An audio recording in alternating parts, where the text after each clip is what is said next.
আসসালামু আলাইকুম। Coconut oil BD থেকে চলে এলাম। তো অনেক দিন পর আসলে ঈদের পরে খুব ব্যস্ততা ছিল। আসলে বিজনেস একটা না, বেশ কয়েকটি বিজনেস রয়েছে। তো দেখুন, কোকোনাট অয়েল আজকে আমাদের সম্মানিত ক্লায়েন্টের অনেক পার্সেল অর্ডার রয়েছে। তো আজকে হচ্ছে আমরা পাঠাবো। জাস্ট একটু আপনাদেরকে দেখানো ট্রাই করতেছি যে কোন কোয়ালিটির নারকেল তেল হচ্ছে আমরা দিয়ে থাকি। দুইটা কোয়ালিটি পেয়ে যাবেন, একটা হচ্ছে কোল্ড প্রেস, একটা হট প্রেস। তো এটা হচ্ছে কোল্ড প্রেস, অর্থাৎ কাঠের ঘানিতে তৈরি করি আমরা এটা। তো দেখুন না কতটা স্বচ্ছ এপাশ থেকে ওপাশ।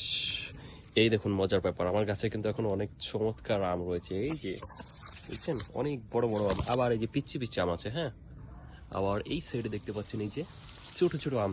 তো এই আম যদি দেখানো ট্রাই করি, এই দেখুন এই পাশ থেকে ও পাশ কিন্তু আম দেখা যাচ্ছে। তো যারা এরকম স্বচ্ছ খাওয়ার জন্য এবং চুলে হেয়ারে মানে স্ক্রিনের জন্য ব্যবহারের জন্য ভালো কোয়ালিটির নারকেল তেল চাচ্ছেন, তারা কিন্তু আমাদের সঙ্গে যোগাযোগ করতে পারেন। আসসালামু আলাইকুম।